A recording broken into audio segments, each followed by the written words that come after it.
problem in Karnataka is acute, very acute. They actually literally jump in front of your vehicle. They use touts to jump into the vehicle. Karnataka problem is acute. Of course, the next state is Telangana, where Hyderabad, the problem is chronic. Of course, they stop, sometimes they harass, but it is not as acute as Karnataka. See, Delhi government again follows the CMV 1988, but they're not very so stringent about it. They will not unleash touts at you to stop your vehicle. If you have your license, if you have your RC, pollution and insurance, you are good to go. Of course, there are a lot of checks, especially during the 26th January and Republic Day and Independence Day, if you've stayed in Delhi, but you will not be harassed just because you're driving non-Delhi registered vehicle. So once we got the stay in Karnataka in February, the news spread, almost all papers in and across Karnataka reported it. People started pinging me, Wasim bhai, why don't you do something because Justice for Non-Karnataka Registered Vehicles, a group which looks as a very group specific to the pleas of Karnataka commuters.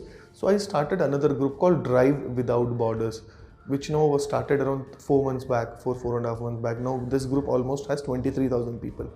So after this group was formed, I did press conferences in Delhi, Bombay, Chennai, and many people joined my group with the harassment going on there as well.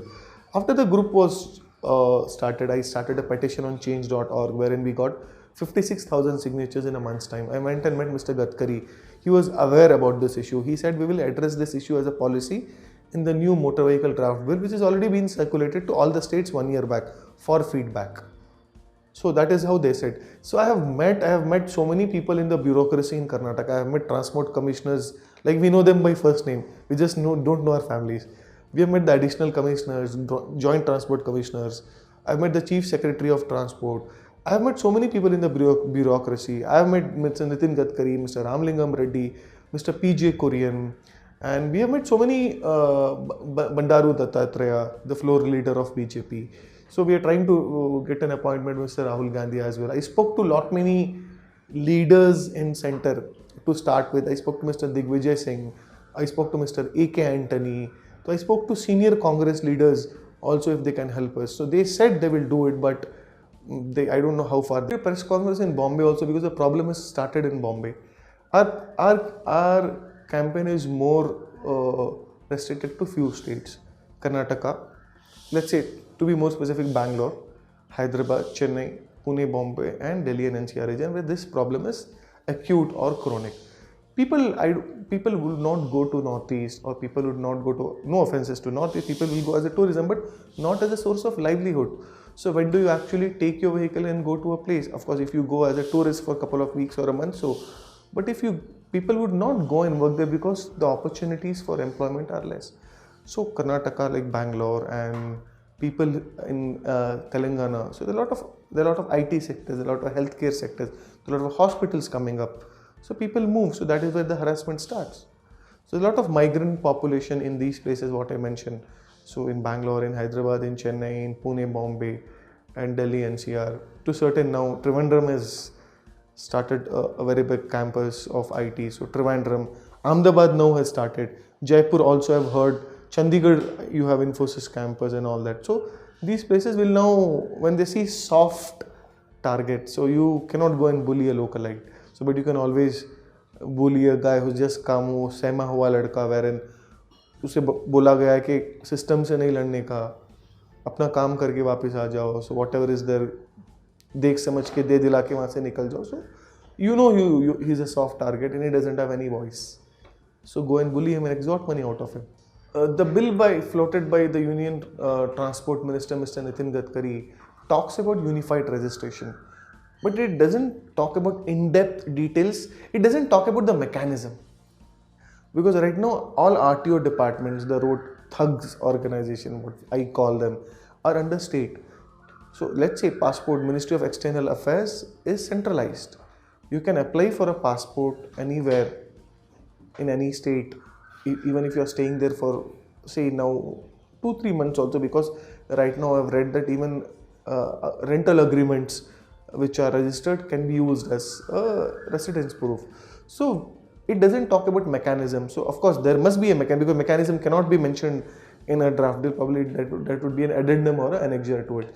So once a unified registration tax bill comes into effect, it should solve most of the problems if the mechanism, the entire essence of the bill will depend on the mechanism of how they collect and more so distribute the tax among states.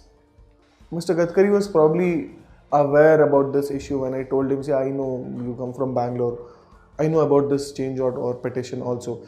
He said, let us not treat this as a symptom, but treat this as a policy, because if a state has passed a law which mandates you to pay tax in 30 days, when they have a majority in assembly, nothing can prevent them from passing a law for 31 days or 29 days. So you cannot keep fighting for every law. So that is when he said the new bill will address all your concerns. Our demand with Center, Mr. Gadkari, was to centralize road tax. But our demands, we told the Karnataka government, as I told you, I met all the commissioners, Joint Transport Commissioner, Chief Secretary, Transport Minister, everybody. I told him, like Kerala has an option of yearly tax, Tamil Nadu has an option of yearly tax, Punjab has an option of yearly tax. So I told them, why don't you collect yearly lifetime tax from people who have come from outside, where they've already paid taxes in other states. So we have given them an option. We floated another petition also, which we gave to the Transport Minister and Transport Commissioner. So they're just sitting on our request. So the problem with us is we actually are bothered when we have to pay taxes on our own. Let's say the cost of X showroom price of a vehicle is 10 lakh rupees. That means there is an indirect tax of 35%, the VAT, the central excise and central duty which is already paid. So that means the cost price of the vehicle is just 6,50,000 and almost 35,000 is already paid as taxes. That is barring the road tax. If I include the road tax component, it increases depending on the slab of the state. So how much are we paying? And this I'm talking about the vehicles which are homegrown. As we say, the first vehicle, we have homegrown vehicles, we have the CKDs and CBUs. For CKDs, it will be little more because they are assembled. For CBUs, you pay custom duty of 130%. And above that, you again have to pay the road tax. So for a CBU, it works out to be almost 150%. Please join our Drive Without Borders campaign on logicalindian.com. Thank you so much.